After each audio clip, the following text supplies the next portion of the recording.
Okay, this is going to be a video about disassembling a PT111 G2. As some of you know, I have a prototype single action only trigger on my gun. I'm taking apart the gun to make prototype 2. Prototype 1 I like, but it is a prototype, has some issues that have to be resolved, a little better geometry angle on things. As you can see, I cock the gun. This is the free play. That's the brake line right there. That's the brake. Does not go back further than that. That's it. No restrike. So, like I said, I like it. Time for prototype 2, so I'm going to take apart the gun. Figured I would show you guys how I do it, since there's not a lot of great videos about taking apart the whole gun. And I'm also this is gonna be kind of a long video because I'm gonna give some tips as I'm taking it apart, things you can do at different levels to improve your gun and whatnot. Disclaimer: you're an adult. If you're not an adult, don't be touching with handguns. Anything you do with a handgun is your responsibility, not mine. So use caution. If you're not comfortable doing this stuff, don't do it. If you're not willing to take responsibility for yourself, don't do it. That being said, here we go. Couple standard things.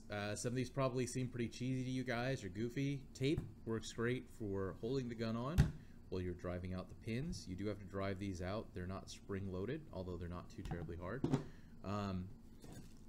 Probably the weirdest thing that I have on here is a huge magnet. I don't usually take apart the rear sear assembly. I just set it on top of a magnet to hold it all together. That's just out of a hard drive. I work in IT, so I have a lot of hard drive magnets laying around. Couple pins to drive out the pins. This is broken drill bit and a couple nails that actually work really well for me. They're the perfect size, so that's why I use them. Hammer, of course.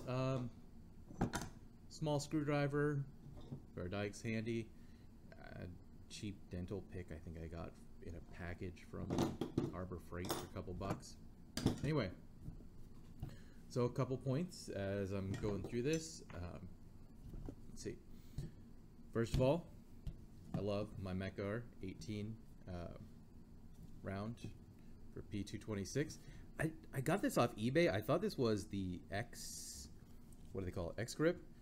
It's not. This is for, I guess this is some knockoff. It actually fits fine. I like it. Amerigun. I don't even know what this is. But it's for the same thing.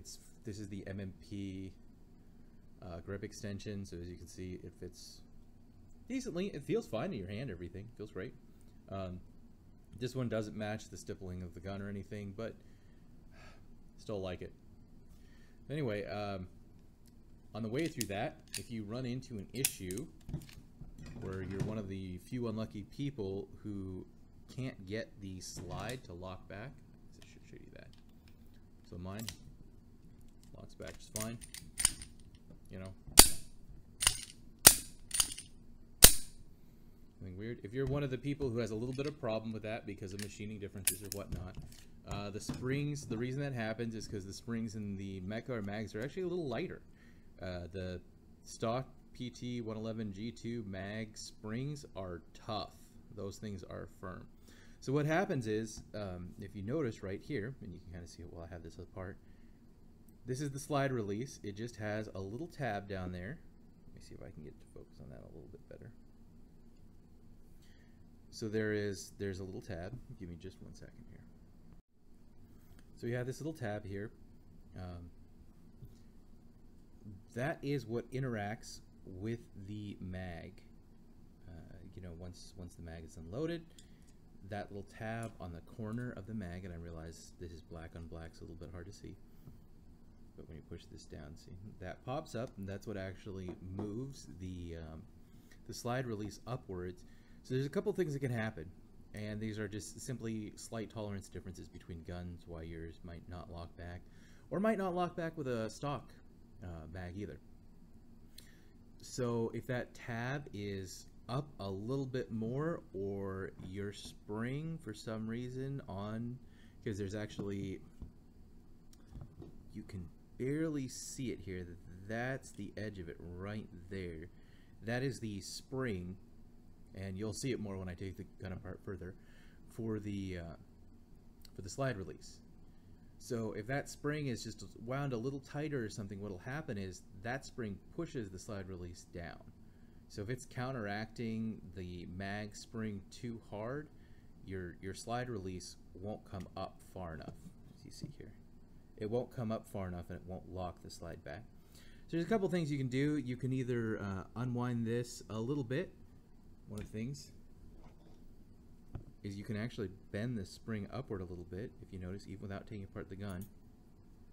You can grip it right there and bend it up just a little bit at a time. You know, be careful.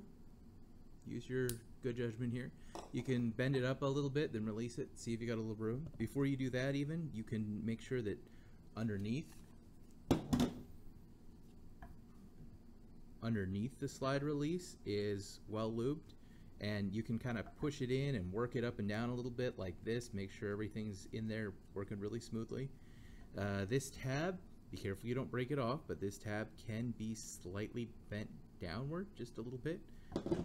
All those things help this not push downward so hard, which is the problem you're having. When you have in that mag and it's empty, it's trying to push up that, and if it's pushing downward too hard or there's something holding it up from coming upward, you can have a little bit of an issue with the slide release. Anyway, that's enough on that subject. For people who want a smoother trigger, if you're not going to take apart the whole gun, that's fine. There's actually a lot you can do on this gun while leaving it relatively together. The biggest points for rough action or just kind of lightening things up a little bit, if you just feel there's too much friction in the trigger and whatnot, the trigger bar impacts 2 points rather firmly. And if you notice here, you can see the light gap through there. The trigger bar does not impact the plastic frame all the way along its ride. It only does it kind of in these corners, right here and then back here.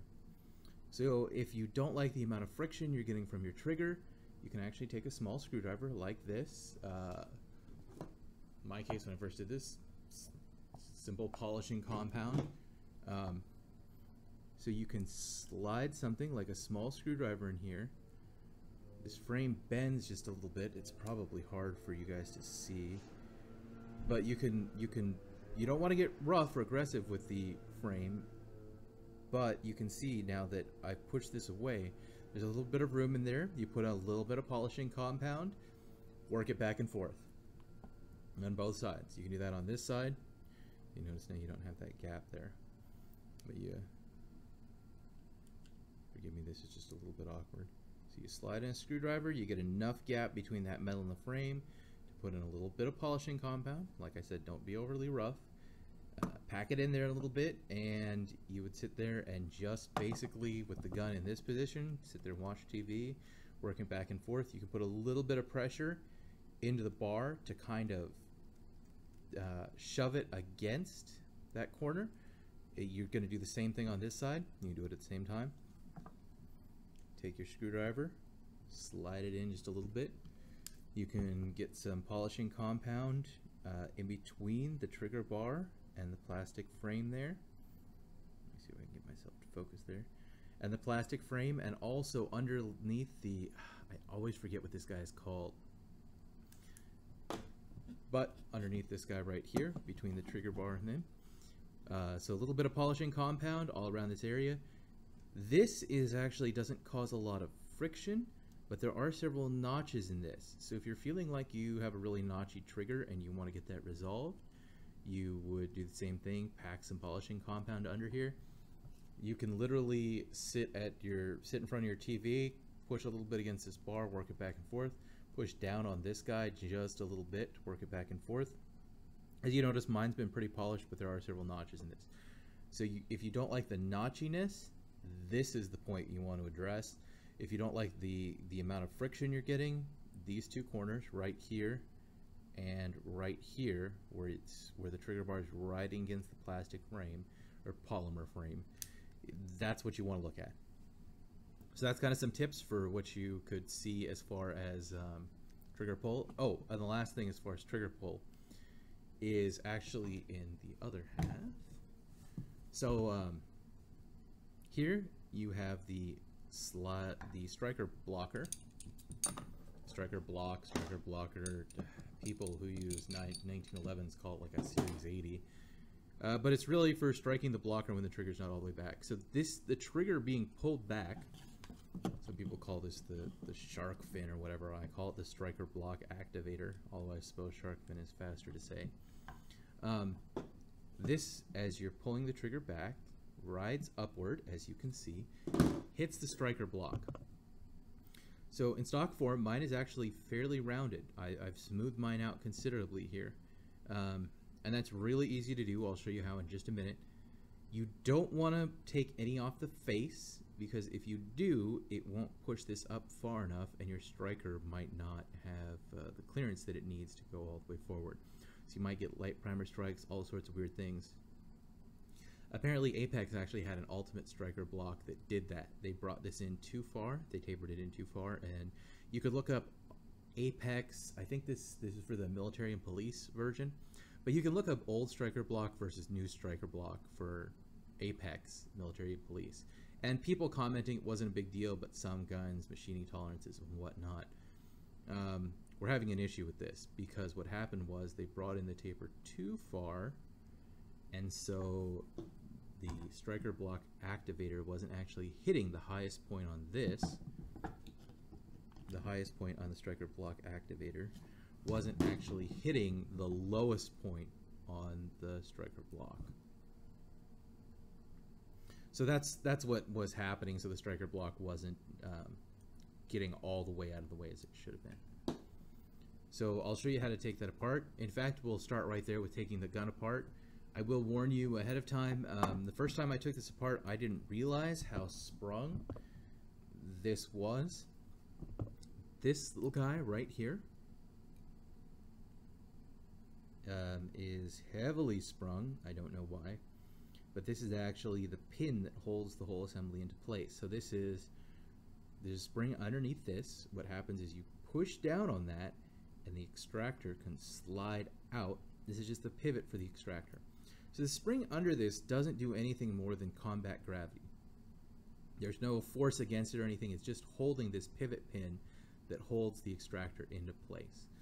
So I actually lost my spring, so you guys will see that I have a cheesy little spring. I need to get a replacement, but what I have works great and it doesn't affect the function of the weapon at all. So I haven't bothered to track down a replacement yet. But be very aware of that when you take this apart. Hold your hand over it when you start sliding this extractor out, because that thing can go zinging across the room. So we'll start. This part comes apart just like a Glock. All you have to do is push this down, slide that up. Whole striker comes out. If you do want to take apart the striker for some reason, which actually polishing the face of this will give you a significantly lighter pull. So I can actually show you guys how to do that. So take the striker block apart, something like this. You push down. You can set something under it too. So let me see if I can get it in a position where my camera can see what's going on. So these guys are exactly like a Glock, so there's probably a million videos out there. You lift up these little plastic tabs. It's a little more difficult while I'm trying to get a video of it. Trying to get my fat fingers out of the way here. So you can lift these up individually. They're two halves that pop out like that. When they both pop out, the whole spring will slide up. You can remove the whole thing. That's it. So at that point, you can polish that guy, polish the face of that striker, which does help. I found it made a pretty significant difference on the single action, as far as not really smoothness so much, because it was pretty smooth already on the single action pull, but it did lighten it up a little bit. So anyway, set that guy off to the side. Striker for this guy. What you want to do, take something fairly small around. I think my screwdriver here actually fits, although it may not. But anyway, I've always used this guy, so forgive me that this is difficult to show you. You're going to be pushing down right in the center of this guy, and you can see it right there. Push down right in the center, and then you're going to want to carefully ease the extractor out a little bit, and before it'll kind of slide down past the lip. So I'll show you guys what I'm talking about here. So you push down. Like I said, mine's a little different than normal because I do have that spring in there. So once you push down and start getting it out, it'll pop out of its socket. At this point, you do not want to remove that extractor any further before you get your thumb firmly over there. So, see, you can slide something behind the extractor here. Probably use a screwdriver so I don't. Yep. So I don't know if you heard that pop, where even with my cheesy little spring, it popped up. So before we look too much further in here, this is the extractor, and this is the spring for the extractor.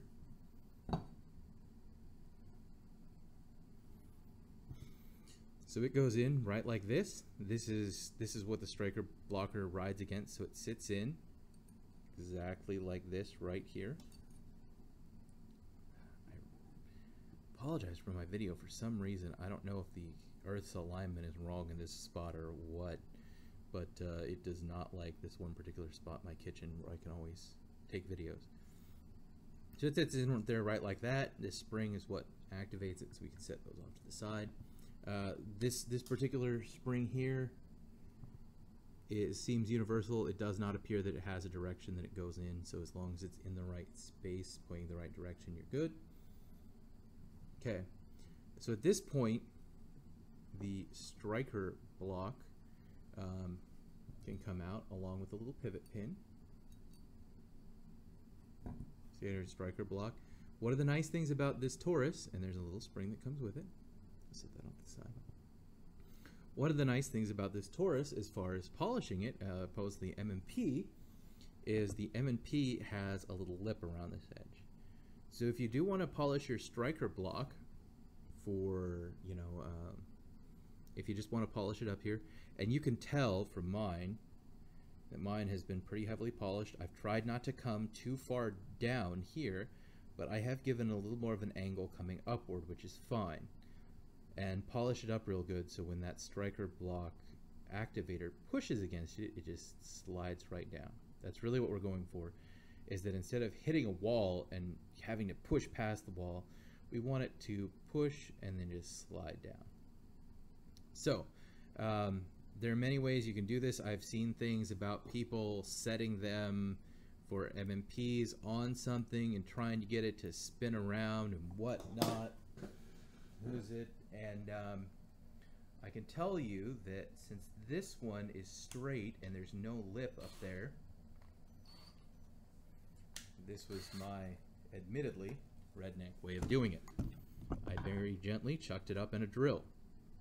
At this point, you can see how I polished it. Fine grade sandpaper.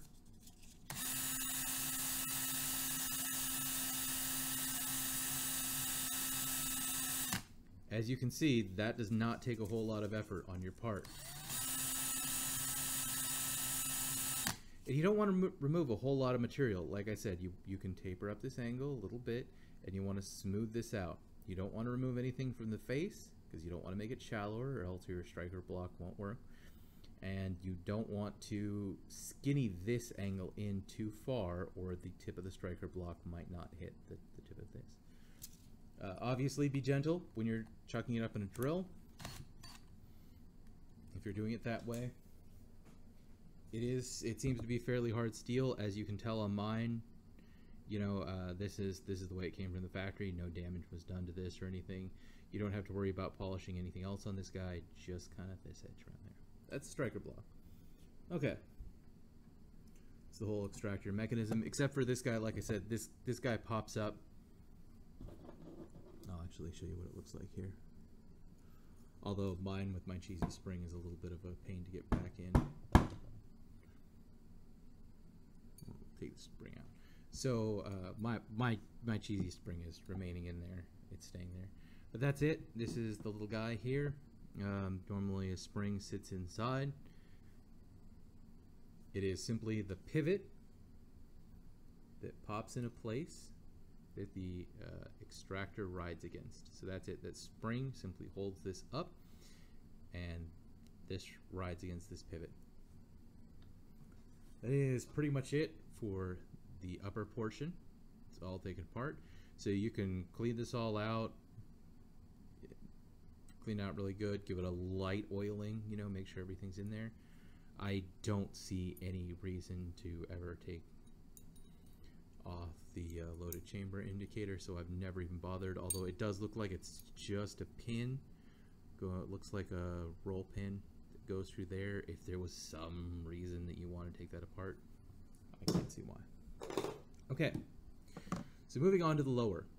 I will try to show you guys me driving out these pins. I'm not sure how stable this is going to be on the work platform and the tripod that I have, so just know that all I'm going to do is literally drive out these 3 pins from this direction. So I'm going to take this guy, set it on top of a piece of electrical tape right here, which either electrical or masking tape can work really, really well for this, because basically you're trying to pad the gun a little bit, so you want something that's not super hard so you don't scratch up your surface too badly. You want to scratch up the surface. So you set it right here, basically line it up and drive the pin through the tape, through the hole in the center of the tape. So I know this seems cheesy, but it actually seems to work really well for me.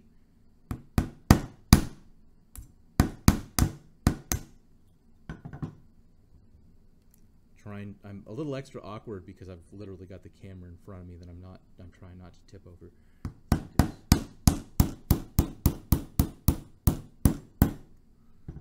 So you can see there's pin number 1. If you get in this position where your tape isn't quite tall enough, give it a little pull. Okay, there's pin number 1. Pin number 2, I usually do the back pin next. This one is a little bit smaller. The drill bit that I use to drive these out here. Try to find a punch, but I had a hard time finding punches this long that were the right diameter. So, see, same thing here. You can either grab it with the pliers and pull it out. Give it another few taps like this. There comes out the pin. And I should really put all these little guys off to the side in something where they won't roll away. That would be an excellent idea as I'm beating on this. So this last guy is a little bit weird. I didn't have a drill bit this small, so I actually start it with the slightly larger drill bit, which only goes in a little ways because it is smaller. Then I have a nail that I found worked pretty good. I flatten the end off, tap it out. There's that pin. So as you can see now at this point we have 3 pins out. The next thing that we have to do is to remove the slide release, which can be, sometimes it comes out really easily and sometimes it's super awkward. So what you want to do here, just one second. Okay, I'm going to try to get my camera to focus here. So what you want to do is this kind of has a saddle on the underside, and you'll see better once I take it out what I'm talking about. So this saddle kind of straddles this little cap that is sprung. So what you want to do is release the pressure off this cap and get something that's kind of small. So you're going to need 2 relatively small objects. I have a little screwdriver here, and I can use my little drill bit to push it through, or you can have 2 small screwdrivers, whatever you like. So your goal, this is much more awkward when I'm trying to keep a camera pointing at it, is to push down on that cap to unspring it, and then just kind of, you don't want to jam whatever you have in there too far because then it'll lift. You see, if I do that, it kind of puts some pressure against the slide release. So you want to just gently give it a little bit of downward force, so you're compressing that spring. And then you kind of want to rock this guy back and forth just a little bit until you get a little movement there. And if you notice, it Might be hard to see that it's sticking out a little bit further. I just lost all my progress. So this guy, like I said, it is a little weird, and the fact that I'm trying to do this in front of a camera makes it a lot more difficult, actually. But you basically just want to get that over the top of that saddle. So you kind of wiggle it back and forth.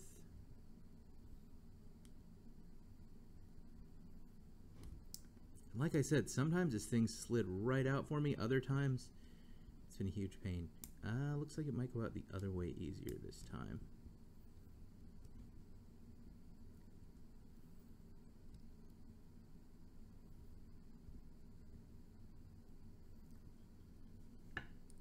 See, I kind of have it a little angle there, trying to slide it out. Let me see if I can't get a little more traction with this guy. Because I don't know if you can see that, but what I'm trying to do is press down on that spring while getting something with the least amount of... I don't want to jam that bar into place, but I want something really skinny to push down on that spring. So it's kind of a little bit of an awkward scenario there. And most often that little screwdriver I have works great. Sometimes apparently it doesn't. Oh. Go.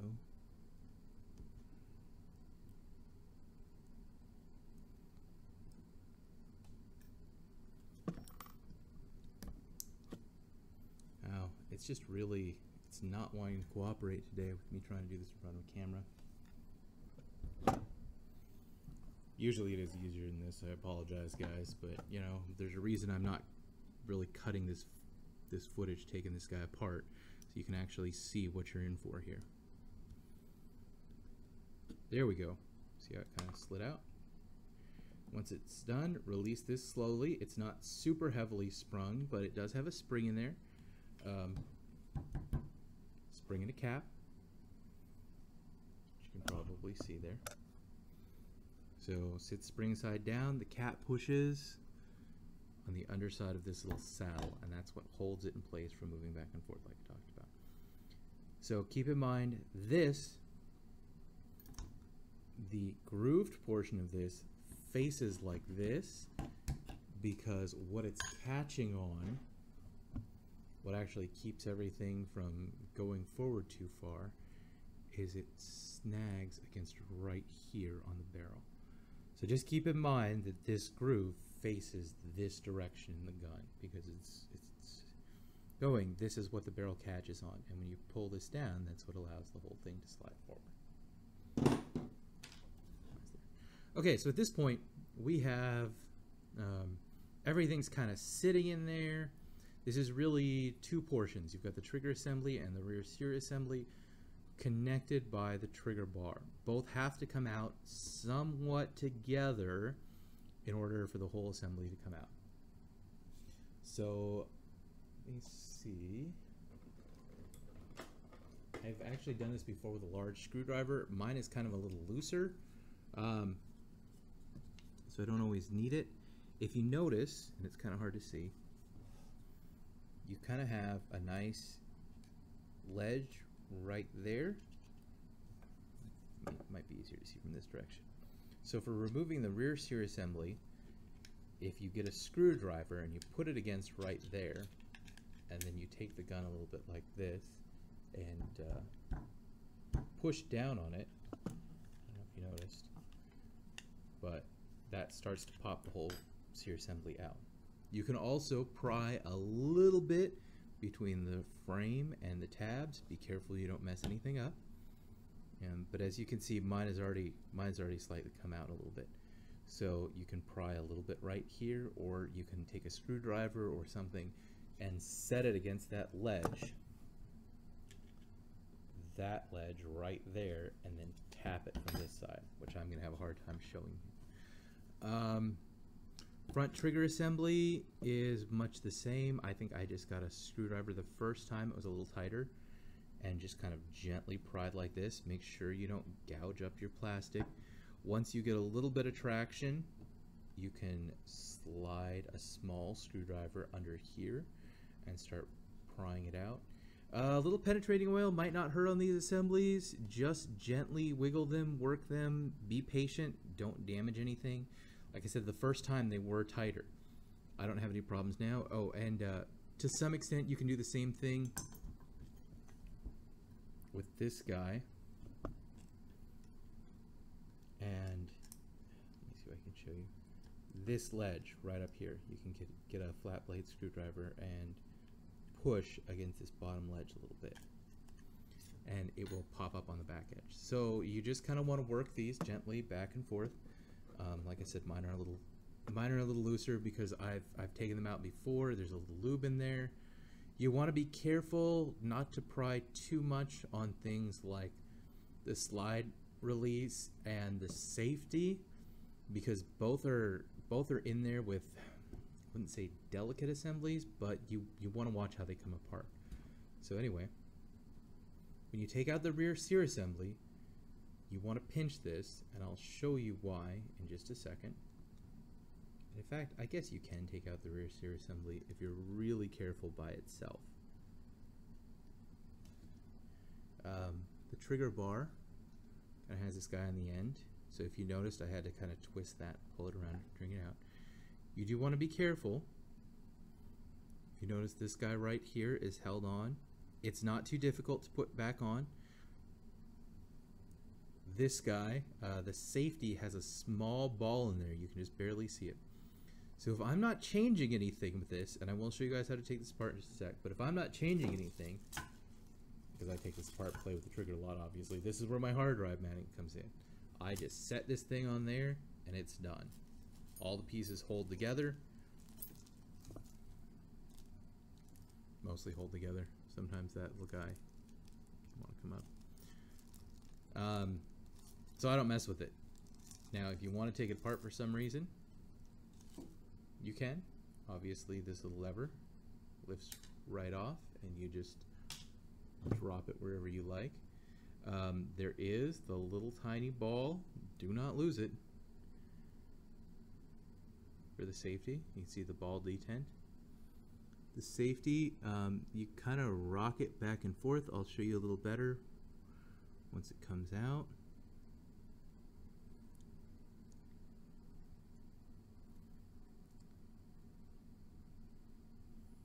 So you can see why I don't usually take that out. It's not terrible to get back in, but it's a little bit of a trick. So you definitely want to make sure you don't lose that little detent ball. My gun is pretty heavily oiled back here because I was working on it. And there, if you notice too, is a little spring for the detent ball. So be careful you don't lose a spring, although I've never had this one come shooting out or anything. So that is the rear sear assembly. Honestly, at this point, I don't see any reason to take this apart further. This sear assembly works great. I did not find any reason, although I guess I could clean up some of the old goop I have in there. I did not find any reason to take the sear assembly apart further. It is very limited in what it does, and it works great. If you want to, I know there are other videos on that.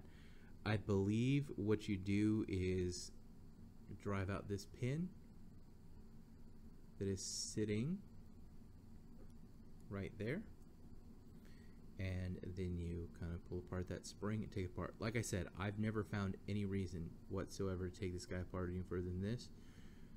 The way this works is it simply pushes right there and drops the sear. This single action only sear has an incredibly short throw. As you can see, this is the whole wall. So when this pushes against it, that's it. That's the whole action.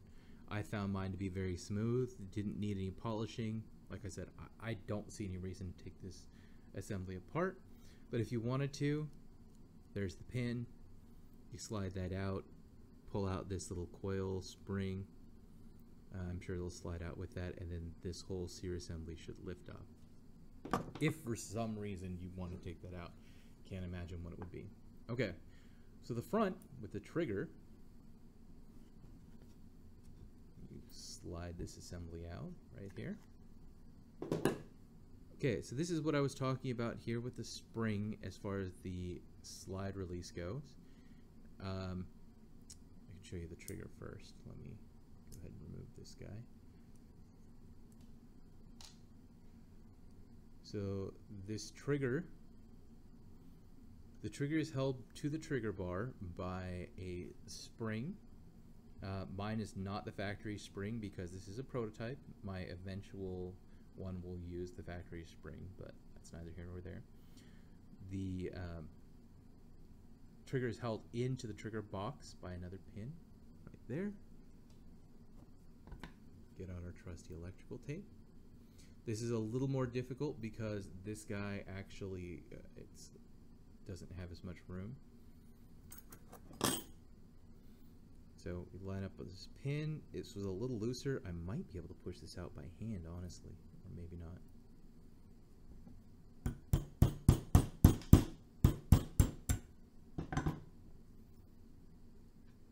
Okay, so now the trigger pulls out of the whole trigger box.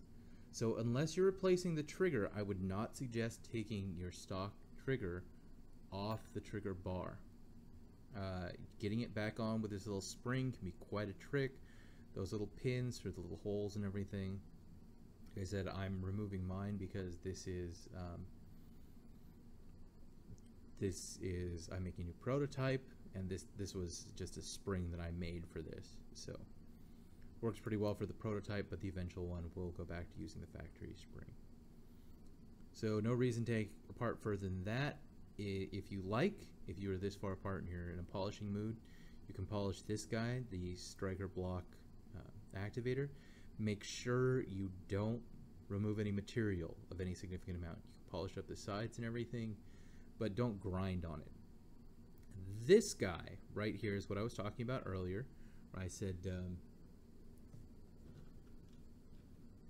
it rides against this little follower assembly right here. You can kind of see where it's polished.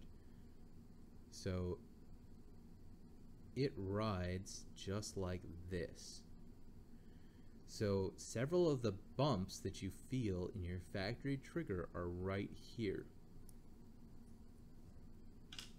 So I actually used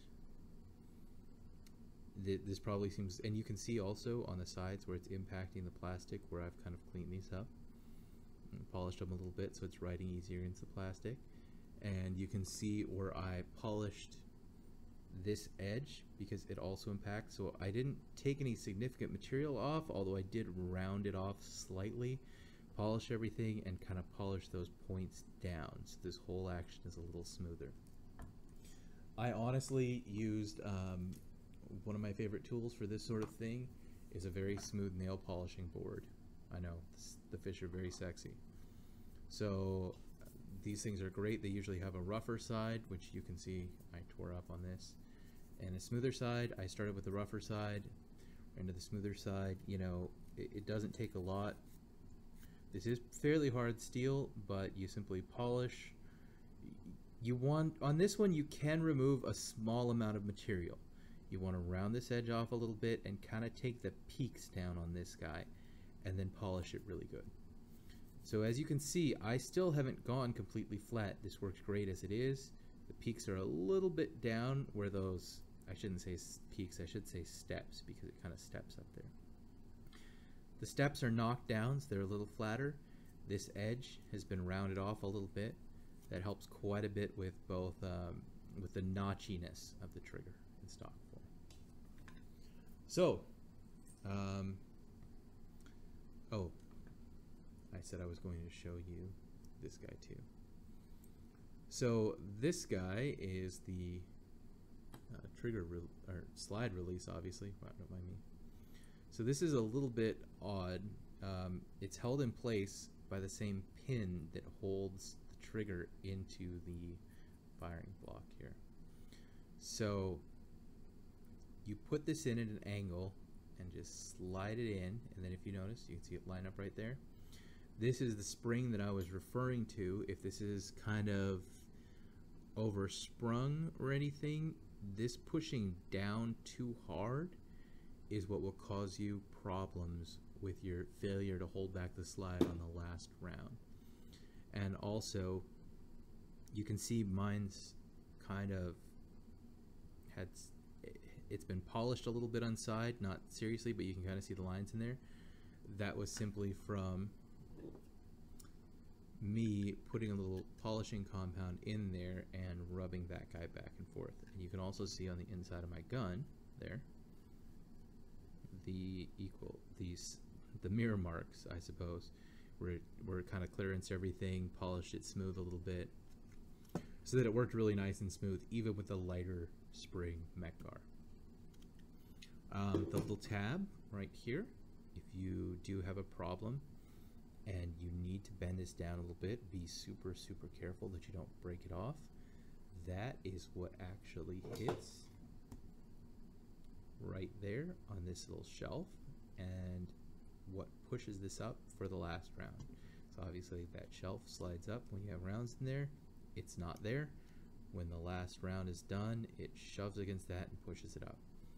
So if you're still having a problem, you can bend this down slightly. I wouldn't suggest it. I would say you're better off polishing the inside of this, polishing the inside of that, making sure that the spring does not have too much pressure downward.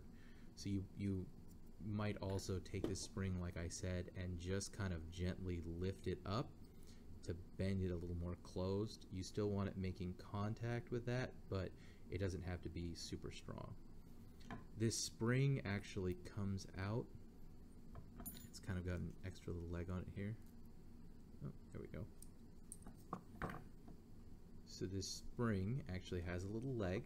So if you're wondering later on where this goes, it slides right from the hole in there.